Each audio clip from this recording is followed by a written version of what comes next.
Indian premier league 2025 23வது போட்டி Rajasthan Royals Gujarat Titans கடை நடக்க போகுது. அதோட ஃபேண்டசி ப்ரிவ்யூ பார்க்க போகிறோம். MSC கிரிக்கெட் 11 அப்படின்னு சர்ச் பண்ணி டெலகிராமில் ஜாயின் பண்ணிக்கோங்க. ஆன் டைமில் பிச் ரிப்போர்ட்டு, பிளேயிங் 11 இன்ஃபர்மேஷன்ஸு, அதே நேரத்தில் சில டிப்ஸு, டீமு எல்லாமே கொடுக்குறோம், பயன்படுத்திக்கங்க. XL11 சூப்பராக இருக்குது, ஸ்மால் லீக்கு பெஸ்ட்டாக இருக்குது, ரெகுலராக ஃப்ரீ கான்டெஸ்ட் கொடுக்குறாங்க, பயன்படுத்திக்கங்க. லீடர் போர்டில் investment leader board, serious leader board ரெண்டுமே இருக்குது. தொடர்ந்து விளையாண்டிங்கன்னா அங்கே ப்ரைஸ் பண்ண முடியும். யூசர்ஸ் குறைவாக இருக்காங்க, ப்ரைஸஸ் ஹெவியாக இருக்குது, நிறைய ஃபெசிலிட்டிஸ் கொடுக்குற ஒரு ஆப்பாக XL11 பார்க்குறேன். XL11 இன்ஸ்டால் பண்ணலாம். நான் டிஸ்கிரிப்ஷனில் லிங்க் இருக்குது, கிளிக் பண்ணி இன்ஸ்டால் பண்ணி என்னோட ரெஃபரல் கூட பயன்படுத்த மறக்காதீங்க. நரேந்திர மோடி ஸ்டேடியம் அகமதாபாத்தில் தான் இந்த போட்டி. மழைக்கான வாய்ப்பில்லை. April 9 7:30 PM ஸ்டார்ட் ஆகுது. ரெட் சாயில், பிளாக் சாயில் ரெண்டு டைப் ஆஃப் ட்ராக்ஸ் இருக்குது. ரெட் சாயிலில் இனிஷியலாக கொஞ்சம் ஸ்விங் கிடைக்கலாம், பட் அவ்வளோவா கிராஸ் வச்சு இந்த நரேந்திர மோடி ஸ்டேடியத்தில் ரெட் சாயில் கொடுக்கறது இல்லை. பட் பிளாக் சாயிலை பொறுத்த வரைக்கும் கிராஸ் இருந்தாலும் இல்லாட்டியும் நீங்கள் சூப்பராக பேட்டுக்கிறது ஓப்பனஸ் என்ஜாய் பண்ணி விளையாடுறாங்க. ரெட் சாயிலில் கொஞ்சம் ஸ்விங் எடுக்கிறான் இனிஷியலாக, பட் நிறைய நேரங்களில் இந்த பர்டிகுலர் கிரவுண்டில் ரெட் சாயிலோ பிளாக் சாயிலோ ஓப்பனஸ் டீசெண்டாக விளையாண்டுருக்காங்க. அந்த நம்பர் நல்லா இருக்குது அப்படிங்கிறதையும் மைண்ட் பண்ணிக்கோங்க.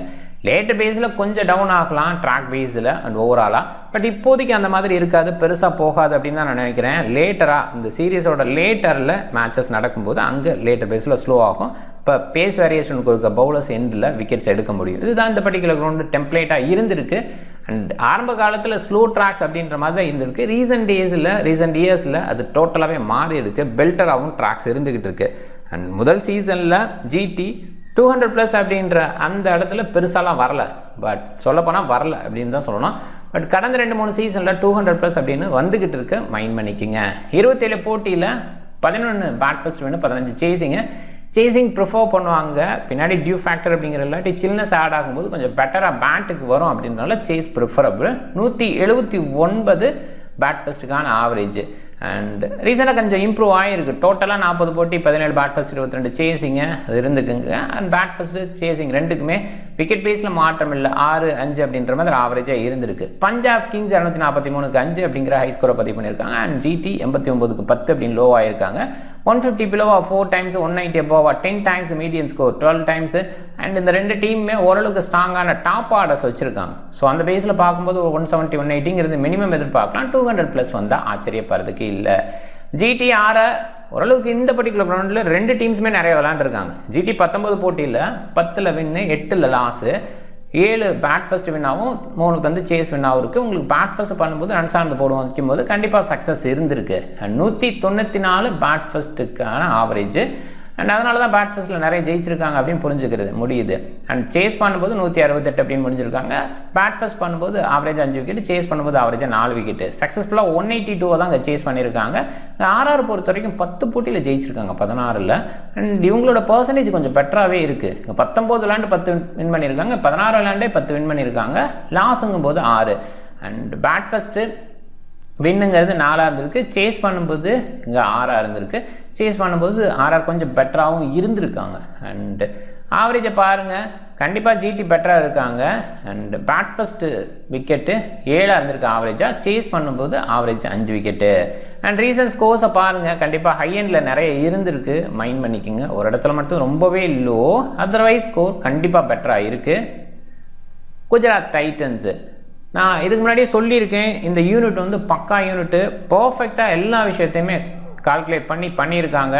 இன்றைக்கி நிசான் சிந்து, ஸோ அவருக்கு birthday, left arm orthodox bowler, வாய்ப்பு மோஸ்ட்லி இல்லை, செலிப்ரேட் பண்ணுவாங்க, அது மட்டும் மைண்ட் பண்ணிக்கோங்க. இந்த டீமில் ஓவர்சீஸில் ஜோஸ் பட்லர் ஃபார்மில் இருக்கார், ரூதர்ஃபோர்ட் ஃபார்மில் இருக்கார், ரஷீத் கானோட ஃபார்ம் மட்டும் கேள்வியாக இருக்காங்க. விக்கெட் டேக்கிங்கில் ஜென்ரலாக எதிர்பார்க்குறோம், பட் ஒரு பாயிண்டில் ரபாடா இல்லை, ரபாடாவுக்கு பதிலாக கொஞ்சம் மாற்றம் இருந்துக்கிட்டே இருக்குது. ரபாடா பர்சனல் ரீசனுக்காக அவரோட ஹோம் போயிருக்காரு. ஸோ இன்றைக்கி வந்துருவாரா அப்படிங்கிறது பார்க்கலாம். And Shubman Gill, Sai Sudharsan, Buttler top heavy side. Mostly பேக்கெண்டில் அவ்வளோ டெஸ்ட் ஆகலையோன்னு தோணுது. ஏன்னா சர்ஃபேன் ரூதர்ஃபோர்டு ஓரளவுக்கு வந்திருக்காரு. வாசி போன போட்டி ப்ரொமோஷன் மேலே வந்தார், அவர் பவுலிங் கொடுக்கல, பேட்டிங்கில் ப்ரொமோட் பண்ணாங்க. இந்த அளவுக்கு தான் இந்த டெஸ்ட்டு இருந்திருக்கு. ஷாருக் கான், டெவாட்டியா, ரஷீத் கான் இவங்களுக்கெல்லாம் அவ்வளோவா பேட்டிங் வரலை, பேட்டிங் டெப்த்து சோதிக்கப்படலை. வந்தாலும் கொஞ்சம் பால் அப்படிங்கிற ரேஞ்சில் தான் இருந்திருக்கு. அண்ட் டாப் ஆர்டர் கொலாப்ஸ் டக்குன்னெல்லாம் எங்கேயுமே நடக்கலை அப்படிங்கிறதுனால இந்த ஒரு விஷயம் மிடில் ஆர்டர் டெஸ்டிங் அப்படிங்கிறது இல்லாமல் இருந்திருக்கு. பார்க்கணும் இன்றைக்கி என்ன நடக்கும். இனிஷியலாக கொஞ்சம் ஆர்ச்சர் மாதிரி பவுலர்ஸ் டாப்பில் இருக்காங்க, அவங்க ஏதாவது பண்ணுறாங்களா இவங்களுக்கு எகென்ஸ்டாக அப்படிங்கிற ஒரு விஷயத்தை நம்ம பார்க்கணும். அண்ட் பவுலிங் பேஸில் ரஷீத் கான் கொஞ்சம் பெட்டராக பண்ணலாம். ஆனால் சாய் கிஷோர் ரஷீத்துக்கு மேலே சூப்பராக பண்ணுறாரு அப்படிங்கிறத ப்ரூவ் பண்ணிகிட்டு இருக்காரு. சிராஜ், பிரசித் கிருஷ்ணா கண்டிப்பாக நல்லா பண்ணுறாங்க. இஷாந்த் சர்மா ஓகேன்னு சொல்லலாம். இந்த டீம் பொறுத்தவரைக்கும் கொஞ்சம் வீக் லிங்க்குங்கிற மாதிரி யோசிக்கிறது இஷாந்த் சர்மாவை தான். பட் கண்டிப்பாக டீசன்ட் பவுலர், முன்னே இருந்த எக்ஸ்பீரியன்ஸை கொஞ்சம் எடுத்துகிட்டு வர்றாரு, அதை பார்க்குறோம். நம்பர்னு பார்க்கும்போது சுப்மன் கில் நல்லா பண்ணுவார். போன போட்டியில் ஒரு சின்ன கம்பேக்கு, கண்டிப்பாக அது ஒரு கான்ஃபிடென்ட்டை கொடுக்குற ஒரு விஷயம். ஒரு ஸ்டார்ட் கிடச்சா கூட கன்வர்ஷன் அப்படிங்கிறது ரீசெண்டாக இல்லாமல் இருந்திருக்கு. அண்ட் ஆர்ஆர்கே அகெயின்ஸ்டா கண்டிப்பாக நல்ல நம்பர்ஸ் 30+ தான் எல்லாமே. அண்ட் அகமதாபாத்தில் சொல்லவே தேவையில்லை. சுப்மன் கில் அகமதாபாத் வேறு லெவல் இருக்கும். அண்டு சாய் ரொம்ப ரேர் ஃபெயிலியர் சில நேரங்களில், அந்த மாதிரி தான் போன போட்டியில் ஒரு 5 ரன் அப்படிங்கிறது இருந்தது. ஸோ அதுக்கப்புறம் பார்க்கும்போது வேறு லெவல் கன்சிஸ்டண்ட்டாக அடிச்சிருக்காரு, அது பார்க்குறோம். ஜோஸ் பட்லர் போன போட்டியில் ஃபெயிலியர், அதுக்கு முன்னாடி அவரோட கன்சிஸ்டன்ட் இருந்தது. போன போட்டியில் தான் அந்த கன்சிஸ்டன்ட்லேருந்து சாய் அண்ட் ஜோஸ் மாறினாங்க. அப்பயுமே சுப்மன் கில் வாசி பின்னாடி வந்து அடிச்சிட்டார், அதை நம்ம பார்த்தோம். அண்ட் வாசி போன போட்டியில் வாய்ப்பு சொல்லப்போனால் வாசி ஏதோ வெயிட் பண்ணிட்டு இருந்த மாதிரி இருந்தது. எனக்கு வாய்ப்பு கொடுங்க, நான் என்ன பண்ணுறேன் பாருங்கள் அப்படிங்கிற மாதிரி பேட்டிங் டிஸ்பிளே, அப்படி ஒரு பேட்டிங் டிஸ்பிளே. குறிப்பாக போன சீசனில் இதுக்கு முன்னாடி சன்ரைசர்ஸ் இவரை பயன்படுத்தவே இல்லை. ஒரு செம்ம கிளாஸ் பவுலர் தெரியும், அதே நேரத்தில் செம்மையான ஆல்ரவுண்டர் அப்படிங்கிற ரேட்லேயும் வைக்கலாம். பட் அப்படி இருந்தும் அவருக்கு வாய்ப்பு கொடுக்காம வெளியிலே வச்சுருந்தாங்க. ரொம்ப வந்து இந்த டீம் டவுனாக இருக்கிற அந்த ஸ்டேஜில் கூட வாசி பயன்படுத்தலை அப்படின்றது அதுக்கு முன்னாடியும் பார்த்துருக்கோம். பட் அவங்களுக்கு எகென்ஸ்டாக நான் பண்ணுறேன் அப்படிங்கிற மாதிரி பண்ண மாதிரி இருந்தது. சூப்பராக பேட் பண்ணார். அண்டு பவுலிங்கில் ரீசெண்டாக நிறைய ஓவர்ஸ் இல்லை. 2024 2 போட்டி மட்டுமே, 23 சில போட்டிகள். ஸோ அப்படி தான் பார்க்குறோம். ரொம்பவே குறைவாக தான் விளையாண்டுட்டு இருக்காரு. அவரோட டேலண்ட்டுக்கு இன்னுமே நிறைய போட்டிகள் கிடச்சிருக்கணும். ஏன்னு பார்க்கலாம். வாசியோட பேட்டிங் பார்த்தோம். சர்ஃபைன் ரூதர்ஃபோர்ட் அப்படின்னு பார்க்கும்போது கண்டிப்பாக பேக்கெண்டில் நல்லா பண்ணுறாரு. ஸோ ஒரு இடத்துல இந்த பேட்டிங் ஆர்டரில் மாற்றம் இருக்குது. ஷாருக்கை மேலே அனுப்புறது, போன போட்டியில் வாசியை முன்னாடி அனுப்புறது, இந்த மாதிரி விஷயங்கள் கொஞ்சம் குழப்பத்தை தர்ற விஷயந்தான்.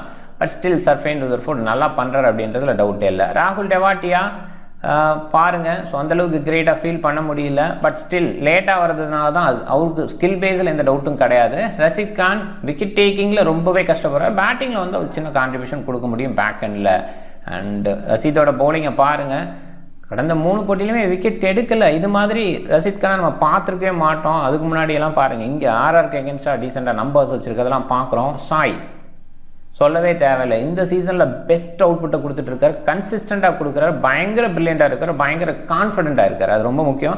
முகமது சிராஜும் அந்த மாதிரி இடத்துல தான் நம்ம பார்க்குறோம். முதல் போட்டியில் கொஞ்சம் ரன்ஸுக்கு போனார் இந்த சீசனில். பட் அதுக்கப்புறம் பாருங்கள், தொடர்ந்து 2, 3, 4 அப்படின்னு இன்க்ரீஸ் ஆகிட்டே இருக்குது. இன்றைக்கி 5 பார்க்கணும். அண்ட் பிரசித் கிருஷ்ணா கண்டிப்பாக நல்லா பண்ணுறாரு. ஸோ ஆரம்ப போட்டியில் கொஞ்சம் டவுனாக இருந்தார், அவ்வளோ கிரேட்டாக பார்க்க முடியல. அதுக்கடுத்த போட்டியில் மிடில் பேஸில் பயன்படுத்துனாங்க, செம்மையாக பண்ணார். அண்ட் அடுத்தடுத்த போட்டிகளை கலக்கிட்டு இருக்காரு. இஷாந்த் சர்மா கொஞ்சம் ரன்ஸுக்கு போனார். போன போட்டியில் வீக்லிங்காக அவர் இருந்ததை பார்த்தோம். ஓவராலாக அவருக்கு நிறைய ஓவர்ஸும் கொடுக்க மாட்டாங்க. இந்த சீசனை பொறுத்த வரைக்கும் போன போட்டியில் தான் 4 ஓவர் கிடச்சிது. அதுக்கு முன்னாடி 2 ஓவர் தான் கிடச்சிது. அதையும் மைண்ட் பண்ணணும். ராஜஸ்தான் ராயல்ஸு இந்த டீமில் இங்கேயுமே டாப் ஹெவின்னு சொல்லணும். டாப் ஹெவி இந்தியன் பிளேயர்ஸ் சொல்ல போனால் டாப் 4மே இந்தியன் பிளேயர்ஸு. மிடில் பேஸில் சிம்ரன் ரெட்மேயர், வனிண்டோ ஹசரங்கா, ஜோஃப்ரா ஆர்ச்சர். அவங்க ஓரளவுக்கு பேட்டிங்கில் சிம்ரன் ரெட்மேயரை யோசிக்கலாம், ஹசரங்கா ஆர்ச்சர் ஆல்ரவுண்டர் பேஸில் யோசிக்கலாம். கொஞ்சம் டெய்ல் லாங்காக இருக்கிற ஃபீல் தான். எப்பவுமே ராஜஸ்தான் ராயல்ஸ் அப்படி தான் இருப்பாங்க ஜென்ரலாகவே. ஸோ அவங்க வந்து நிறைய விக்கெட்ஸை கொஞ்சம் ஹார்டாக அடிக்கிறது ட்ரை பண்ணுறது, இந்த மாதிரிலாம் நிறைய நேரங்களில் அவங்க பண்ணவே மாட்டாங்க. அதை நம்ம பார்த்துருக்கோம். ஒரு கிளாசிக் பிளே அப்படிங்கிறது இருக்கும், அதை பேஸ் பண்ணி ஓரளவுக்கு ரீச் பண்ணுவாங்க, பெட்டர் டீமாகவும் ஷோ பண்ணுவாங்க. பவுலிங் பேஸில் எப்பயுமே ஸ்ட்ராங்காக இருப்பாங்க. பட் இந்த சீசனில் வனிண்டோ ஹசரங்கா, ஜோஃப்ரா ஆர்ச்சர், தீக்ஷனா அப்படிங்கிற மாதிரி பவுலர் சைடு அதிகமாக மூவ் பண்ணிட்டாங்களோ அப்படிங்கிற ஃபீல் இருக்குது.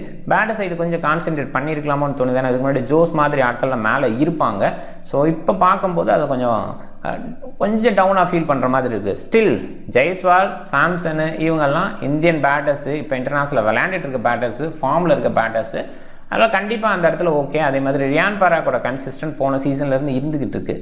ஹெட்மேர் ஃபினிஷ் பண்ணி கொடுக்குறாரு, த்ரூ ஜுரல் எல்லா ஃபார்மேட்டையும் நல்லா பண்ண முடியும் அப்படின்னு ஷோ பண்ணிட்டு இருக்காரு. இப்படி பார்க்கும்போது ஓரளவுக்கு பேட்டிங்லேயே ஓகே ஃபீலை கொடுக்குறாங்க. அண்ட் போன போட்டியில் நம்ம பேசியிருந்தோம், பவுலிங் பேஸில் எல்லா பவுலர் இருக்காங்க, இருந்தால் கூட விக்கெட் டேக்கிங் பவுலர்ஸாக நம்ம ஃபீல் பண்ண முடியலன்னு. பட் அதை தாண்டி ஷோ பண்ணாங்க. ஜோஃப்ரா ஆர்ச்சர், தீக்ஷனா, ஹசரங்காவோட விக்கெட் டேக்கிங் அண்ட் கூடவே சந்தீப் சர்மாவோட விக்கெட் டேக்கிங்கும் பார்த்தோம். ஸோ இந்த மாதிரி பார்க்கும்போது கொஞ்சம் கம்பேக் கொடுக்குறாங்களோ அப்படிங்கிற மாதிரியும், அதே நேரத்தில் சரியான லென்த்து லைனில் வைக்கும்போது நமக்கு விக்கெட் விடும் அப்படிங்கிறத நம்புறாங்களோன்னு ஃபீல் பண்ண முடியுது. நல்லா பண்ணியிருக்காங்க கடந்த 2 போட்டியில். அண்ட் ஜெய்ஸ்வால் பாருங்கள், நம்பர் போன போட்டியில் நல்லா பண்ணார். ஸோ அதுக்கு முன்னாடி ஒரு ஸ்டார்ட் கிடச்சிது. கண்டிப்பாக சூப்பர் பிளே, அதில் டவுட்டே இல்லை. சஞ்சுவை பொறுத்த வரைக்கும் கன்சிஸ்டன்ட் இருக்குது. இயர்லி ஸ்டேஜில் எப்பயுமே அந்த கன்சிஸ்டண்ட்டை கொடுப்பார். இன்ஜுரிக்கு அப்புறம் போன போட்டியில் கேப்டனாக பண்ணார். டிஃப்ரெண்ட் கேமை ஷோ பண்ணார். டெஃபினட்டாக டிஃப்ரெண்ட் கேம் அந்த டீமே ஷோ பண்ணுச்சு அப்படின்னு பார்க்குறோம். ரியான் பராக் ஸோ இங்கே ஓரளவுக்கு ரீசெண்டாக அந்த கன்சிஸ்டன்ட் இருக்குது. அண்ட் முதல் போட்டியில் ஆப்வியஸாக கேப்டன்ஷிப் ப்ரெஷர். ஸோ போன போட்டியில் அது ரொம்ப ஃப்ரீ ஃப்ளோவாக விளையாண்ட ஃபீல் இருந்தது. இந்த கேப்டன் விட்டு வெளியில் வந்தால் அந்த ஃப்ரீ ஃப்ளோ இருக்குங்கிற மாதிரி ஃபீல் பண்ணுறேன். பவுலிங்கும் கூட பண்ணார்னா கண்டிப்பாக நல்லா இருக்கும்னு நினைக்கிறேன். ஜிடிக்கு எகென்ஸ்டாக கடந்த போட்டியில் ஒரு 76 அடிச்சிருக்காரு. நிதிஷ் ராணா ஓகே, ஒரு போட்டியில் பெஸ்ட்டாக பண்ணால் கூட மற்றபடி சிறப்பாக பார்க்க முடியல. ஜிடிக்கு எகென்ஸ்டாக ஒரு 45 இருந்திருக்கு. அஹ்மதாபாத்தில் ஒரு அந்த 45 வந்துச்சு. சிம்ரன் ஹெட்மேயர் கண்டிப்பாக நல்ல பிளேயர், அதில் டவுட்டே இல்லை. லேட்டர் பேஸில் வந்தால் நல்லா பண்ண முடியும். நம்பர் 5 வரதுனால கொஞ்சம் யோசிக்கிற மாதிரி இருக்குது. எனிவே ஃபினிஷிங் பேஸில் தான் யோசிக்கிறாங்க. சில நேரங்களில் ஏழையாக விக்கெட் விழுந்தால் கூட த்ரூ ஜரோல் வணிட்டு வச்சுறாங்க, மேலே அனுப்புவாங்க. சிம்ரன் மேலே கடைசி 4 3 ஓவர் அப்படின்ற நேரத்தில் தான் பயன்படுத்த பார்க்குறாங்க. த்ரூ ஜரோலோட நம்பர் ஓரளவுக்கு ஓகே, பட் லேட்டாக வரதுனால சில நேரங்கள் யோசிக்க முடியாது. முன்னாடியெல்லாம் இன்னுமே மேலே அனுப்புகிறாங்க, டெல்லி அனுப்பும் போதெல்லாம். ஸோ அந்த இடத்துல நல்ல நம்பர்ஸ் வந்திருக்கு. ஸோ ஆனால் இந்த சீசனில் ஸ்டார்ட்டில் டாப்பில் ஒரு கொலாப்ஸ் இருந்ததுக்கப்புறம் இவர் நல்லா பண்ணார், அதையுமே பார்த்தோம். அண்டு கண்டிப்பாக டீசன்ட் பிளேயர், அதில் டவுட்டே இல்லை. வனிட்டு வச்சுறாங்க பேட்டிங்கில் பெருசாக யோசிக்க வேண்டாம், ஏன்னா லேட்டாக வந்து இங்கே சக்ஸஸ் பண்ணலை. பட் கண்டிப்பாக நல்ல பேட்டிங் டிஸ்பிளே கொடுக்கக்கூடிய பிளேயர் தான். இந்த டீம் பொறுத்த வரைக்கும் டாப்பில் அவ்வளோ ஈஸியாக விக்கெட்ஸ் விட மாட்டாங்க. அதே நேரத்தில் இந்த பர்டிகுலர் ட்ராக்கும் அந்த ஒரு விஷயத்தை தான் சொல்லுது அப்படிங்கும்போது யோசிச்சுக்குங்க. பவுலிங்கில் ரியான் பராக், நிதிஷ் ராணா கொஞ்சம் யோசிக்கணும், பட் பெருசாலாம் யோசிக்க வேண்டாம்னு தான் சொல்லுவேன். ரியான் பராக் ரீசெண்டாக விக்கெட் அவ்வளோவே எடுக்கல. நிதிஷ் ராணா ரீசெண்டாக விக்கெட் எடுக்கல. வனிட்டு வச்சுறாங்கோட விக்கெட் டேக்கிங் சூப்பராக இருக்குது. ஜோஃப்ரா ஆர்ச்சர் அப்படியே உள்ளே வர்றாரு. ஃபஸ்ட்டு பாருங்கள், முதல் போட்டியில் 76 ரன் கொடுத்தாரு. அடுத்த போட்டியில் 2.3ல் 33 ரன்ஸு. ஸோ அப்புறம் பார்த்தீங்கன்னா கடைசி ஓவர் வீசியிருக்கணும், பட் தோனிக்கு எகென்ஸ்டாக சந்தீப் சர்மாவை பயன்படுத்தலாம் அப்படிங்கிற ஆங்கிளில் இவருக்கு ஓவர் கொடுக்கல. 3 ஓவர் ஒரு மெய்டன் போட்டு ஒரு விக்கெட் எடுத்திருக்காரு. அதை பார்க்கணும். 13 ரன்ஸ் தான் கொடுத்தாரு. போன போட்டிலேயும் 3 விக்கெட்டு. வேறு லெவலில் கலக்கிறார். பேக்கெண்டில் கொஞ்சம் ரன்ஸ் கொடுக்குற ஃபீல் இருக்குது. ஸ்டில் செம்ம கலக்கல் நியூ பாலில். இன்னைக்கு கொஞ்சம் பார்க்கணும். நியூ பால் கண்டிப்பாக அகமதாபாத்தில் அவ்வளோ சக்ஸஸ் இல்லை நியூ பாலுக்கு. அதே இடத்துல ஜோஃப்ரா ஆர்ச்சர் பயங்கர சக்ஸஸ்ஃபுல்லாக இருக்கிற அந்த இனிஷியல் ஸ்டேஜில் அந்த ஸ்விங்கு பவுன்ஸு எல்லாமே கொடுக்க முடியுது அப்படின்ற அந்த இடத்துல ஜோஃப்ரா ஆர்ச்சர் அந்த இனிஷியல் ஸ்டேஜ் கொஞ்சம் பார்க்க வேண்டிய விஷயமாக தான் இருக்குதுன்னு நினைக்கிறேன். தீக்ஷனா பவுலிங்கில் போனப்பட்டி கம்பேக் அப்படின்னாலும் நிறைய நேரங்களில் விக்கெட்டில் சவுண்ட் போகிறார் அப்படிங்கிறத பார்க்குறோம். ஜிடிக்கு எகென்ஸ்ட் 2 விக்கெட், போன போட்டியில் ஒரு 0 அப்படின்னு இருந்திருக்கு. சில நேரங்களில் முயற்சி பண்ணுங்கள் சில டீம்ஸில். அண்ட் யுத்வீர் அவ்வளோ கிரேட்டாக இல்லை, ரீசெண்டாக கொஞ்சம் ரன்ஸுக்கு போகிறார் அப்படிங்கிறத பார்க்குறோம். சந்தீப் சர்மா ஒரு சின்ன கம்பேக்கு, கண்டிப்பாக வேரியேஷன் இருக்கிற கண்ட்ரோல் இருக்குது. குமார் கார்த்திகேயாவை எடுத்து வராங்க. மேபி அந்த இடத்துல வேறு யாரையாவது கூட யோசிக்கலாம். பேட்டிங் பேஸில் தேவைப்பட்ட ஒருத்தர் கூட கொண்டு வரலாம். டீமு ஜிடி ரொம்ப ஸ்ட்ராங்கான டீமு. பவுலிங் பேஸ்லேயே ஸ்ட்ராங்காக நான் ஃபீல் பண்ணுறேன். ஆர்ஆரும் கிட்டத்தட்ட ஈக்குவலாக இருக்காங்க. குறிப்பாக வனிட்டு வச்சுறாங்க. ஜோஃப்ரா ஆர்ச்சரோட அந்த பவுலிங் நல்லா இருக்குது, கண்ட்ரோல் கொடுக்குறாங்க. சந்தீப் சர்மாவோட அந்த வெரைட்டி நல்லா இருக்குது. அண்ட் ஆர்ஆருமே ரொம்ப ஈக்குவலாக நம்ம பார்க்குற மாதிரி இருக்குது. ஸோ ஒரு பாயிண்டில் இந்த ஹிட்டிங் பேஸில் ஏதோ ஒரு விஷயத்தில் ஜிடி பெட்டராக பண்ணுவாங்க. அந்த ஹோம் அட்வான்டேஜ் பெட்டராக இருக்குது அப்படிங்கிற அந்த ஆங்கிளில் ஜிடிக்கு இந்த கிரெடிட் கொடுக்கலாம். ஜிடி வின் பண்ணுறதுக்கான வாய்ப்பு இருக்குது. பேட் ஃபர்ஸ்ட் பண்ணாலும் சரி, சேஸ் பண்ணாலும் சரி. இல்லை பேட் ஃபர்ஸ்ட்டில் ரொம்ப அட்வான்டேஜ் எடுத்திருக்காங்க. அண்ட் இதுக்கு முன்னாடி ஆர்ஆருக்கும் இந்த பர்டிகுலர் கிரவுண்ட் ஹோமாக இருந்திருக்கு அப்படிங்கிறத மைண்ட் பண்ணிக்கோங்க. இங்கே கொஞ்சம் பெட்டராகவும் ஆர்ஆர் பண்ணால் ஆச்சரியப்படுறதுக்கு இல்லை. இந்த பர்டிகுலர் கிரவுண்டில் சக்ஸஸ் ரேட்டு ஆர்ஆருக்கு தான் அதிகமாக இருக்குது. பட் இன்றைக்கி ஜிடி வின் பண்ணுறதுக்கான வாய்ப்பு அதிகம். பவுலிங்கில் வாஷிங்டன் சுந்தர் பவுல் பண்ணல. போன போட்டியில் இந்த 5 பவுலர் ஸ்டிக்லேயே போனாங்க. அது கொஞ்சம் ஆச்சரியமாக தான் இருந்தது. ஏன்னா இஷாந்த் சர்மா நிறைய ரன்ஸுக்கு போனதுக்கப்புறம் கண்டினியூ பண்ணாங்க. சிராஜ் இஷாந்த் சர்மா எண்ட் ஓவரில் வீசினாங்க. மேபி இஷாந்த் சர்மாவை முன்னாடியே விட்டுட்டு கூட பிரசித் கிருஷ்ணா எண்டில் வரலாம். நீங்கள் பவுலிங் ஆப்ஷன்ஸ் கொஞ்சம் ஹெவி தான். நிதிஷ் ராணா, ரியான் பராக் பவுல் பண்ணுறதுக்கான வாய்ப்பு குறைவாக இருக்குது. இவ்வளோ பவுலிங் ஆப்ஷன் இருக்கலாம். யுத்வீரோட பவுலிங் குறைவாக இருக்கும். அண்ட் குமார் கார்த்திகேயோட பவுலிங் குறைவாக இருக்கும். சந்தீப் சர்மா, தீக்ஷனா, ஆர்ச்சர், ஹசரங்காவோட முழுமையான கோட்டை எதிர்பார்க்கலாம். ஆர்ச்சர், சந்தீப் சர்மா எண்ட் ஓவரில் எதிர்பார்க்கணும். ஜிடி டாமினேஷன் பயங்கரமாக இருக்குது. ஆர்ஆர் வந்து ரொம்ப டவுனாக இருந்திருக்காங்க. இந்த 2 டீமும் மோதல் இந்த பர்டிகுலர் கிரவுண்டில் வேணால் அட்வான்டேஜ் வச்சுருக்கலாம். பட் இந்த 2 டீம் மோதும் போதும் ஜிடி பயங்கரமாக இருந்திருக்காங்க, டாமினேட் பண்ணியிருக்காங்க. அதில் இங்கே சேஸ் பண்ணுற போது தான் இந்த டீமோட சக்ஸஸ் பண்ணியிருக்காங்க. அவங்களோட சக்ஸஸ் ரேட்டு கண்டிப்பாக வந்து பேட் ஃபர்ஸ்ட்டில் இந்த கிரவுண்டில் அப்படின்னாலும் சேஸ் பண்ணும்போது தான் ஆர்ஆருக்கு எகென்ஸ்டாக சக்ஸஸ்ஃபுல்லாக இருந்திருக்காங்க. ஜிடி ரீசெண்டாக 3 வெற்றி தொடர்ந்து கண்டிப்பாக நல்லா விளையாடுறாங்க, டவுட்டே இல்லை. முதல் போட்டியில் கூட 243 பஞ்சாப் கிங்ஸ் அடிக்கும்போது 232 வரைக்கும் வந்துட்டாங்க. ஸோ இது ரொம்பவே சூப்பர் ரீச்சு. பயங்கர ஹார்ட் ஒர்க் பண்ணுறாங்க. பேக் எண்டில் செலெக்ஷன்லேருந்து அவங்க ஒர்க் பண்ணுறாங்க, பயங்கரமாக க்ரௌண்ட் பண்ணுறாங்க. இது ஒரு பாயிண்ட் விஷயம். அடிஷ்னலாக தமிழ்நாடு பிளேயர் 4 பிளேயர் உள்ளே வச்சு விளையாடுறாங்க. இது வந்து கண்டிப்பாக நம்ம சிஎஸ்கே விமர்சனம் பண்ணுற இடத்துல நம்ம பார்க்குறோம்.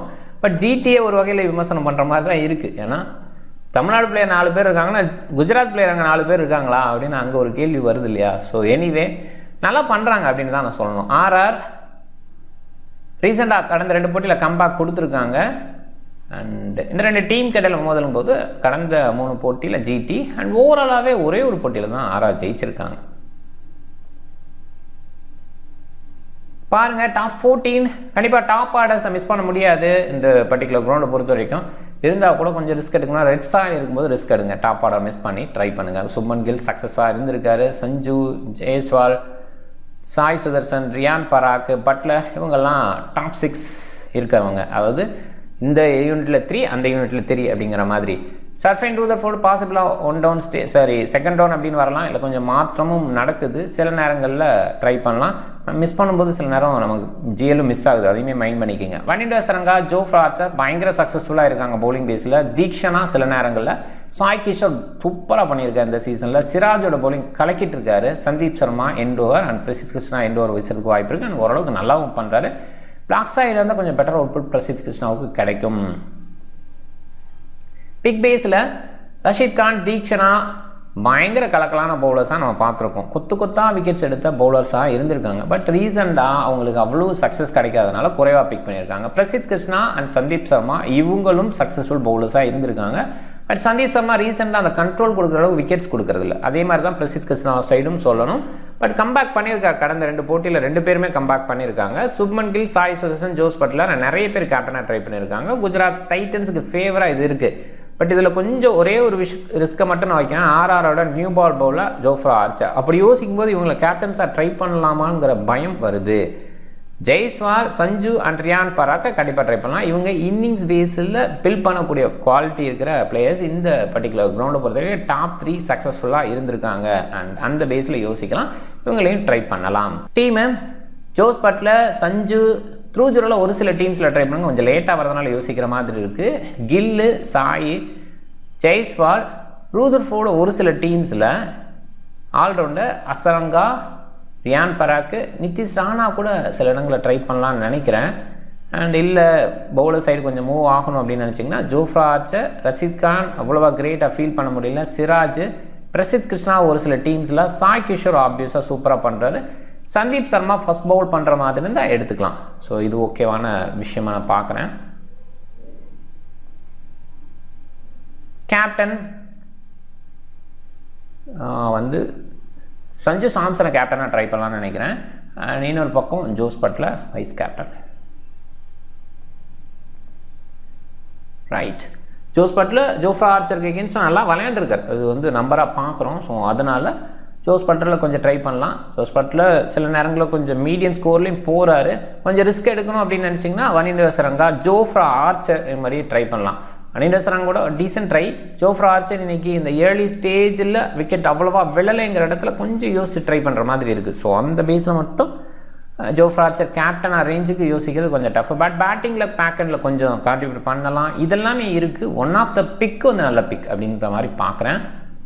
டீம் பாருங்கள், இங்கே டிஃப்ரெண்ட் டீமை ட்ரை பண்ணுங்கள். கொஞ்சம் டிஃப்ரெண்ட்டாக யோசிங்க. எக்ஸ்டர்னல் ஃபேக்ட்ஸ் ஏதாவது உள்ளே இன்க்ளூட் பண்ண முடியுமான்னு பாருங்கள். அப்படி ட்ரை பண்ணும்போது ஜிஎல் வந்து உங்களுக்கு கண்டிப்பாக கிடைக்கும். பயன்படுத்திக்கங்க.